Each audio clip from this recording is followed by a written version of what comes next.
ఎన్నికల్లో అభ్యర్థి పెట్టలేని దిక్కుమాలిన పార్టీ ఇవాళ రాజకీయాల గురించి మాట్లాడే అర్హత మీకుందా?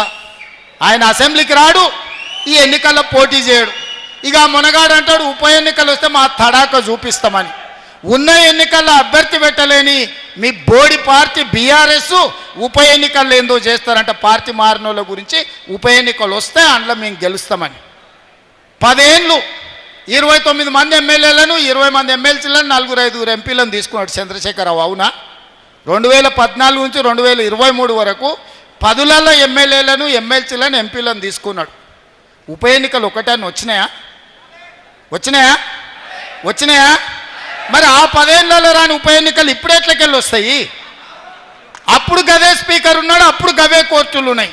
ఇప్పుడు గదే స్పీకర్ ఉన్నాడు, ఇప్పుడు గవే కోర్టులు ఉన్నాయి. ఎట్లు ఉప ఎన్నికలు వస్తాయి నాకు చెప్పురా అని అడుగుతున్నా. మీరు 10 ఏళ్ళు ఉన్నప్పుడు తెలుగుదేశంలో గెలిచిన శ్రీనివాస్ యాదవ్ను మంత్రిని చేస్తారు, కాంగ్రెస్లో గెలిచిన సబితమ్మని మంత్రిని చేస్తారు. సిగ్గు లేకుండా ఉన్న ఎమ్మెల్యేలందరినీ మీ పార్టీ కండువలు కప్పి మీ చుట్టూతో తిప్పుకుంటారు. అప్పుడు ఉప ఎన్నికలు రాందంటే ఇప్పుడు ఉప ఎన్నికలు వస్తాయంటే ఆయన అందులో చూపిస్తాడంట. వెనకడికి కూడా కూట్లున్న రాయి తీయలేదంట, కానీ ఏట్ల పోయి మునిగి పెద్ద బండరాయి తీస్తాను పొంకనాలు కొట్టిండంట వెనకట్టుకోవడం. ఇవాళ కేసీఆర్ మాటలు గట్టనే ఉన్నాయి. ఉప ఎన్నికలు వస్తున్నాయి, సిద్ధంగా ఉండరు, మనం గెలుస్తున్నామని. ఉన్న ఎన్నికల్లో పోటీ చెయ్యి. ఈ ఎన్నికల్లో నీ అభ్యర్థి ఎవడో చెప్పు. నువ్వు ఎవరికి ఓటేస్తున్నావు, ఎవరికి మద్దతు ఇస్తున్నావు చెప్పు చంద్రశేఖరరావు. ఉద్దర మాటలు వద్దు, ఉద్దర గప్పాలు వద్దు. నీది గతమే, నీకు భవిష్యత్తు లేదు. నీకు ఒకవేళ భవిష్యత్తు ఉంటే ఎన్నికల్లో నీ ఓటు ఎవరికో చెప్పు. ఎన్నికల్లో ఓటు ఎవరికి వేయాలనో చెప్పలేనోనివి. ఫామ్ హౌస్లో అడుకునేటోడు నువ్వా మాకు పోటీ?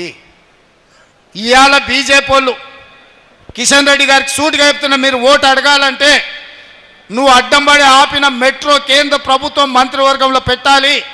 నేను మెట్రోను విస్తరించి హైదరాబాదు నగరాన్ని మహానగరంగా విశ్వనగరంగా చేయాలని మెట్రో కోసం కేంద్ర ప్రభుత్వం దగ్గరికి పోయినా మెట్రోకు అనుమతి ఇవ్వద్దని కిషన్ రెడ్డి ఢిల్లీలో మంత్రుల మీద ఒత్తిడి తెచ్చి మెట్రోకు అనుమతి రాకుండా అడ్డుకున్నాడు.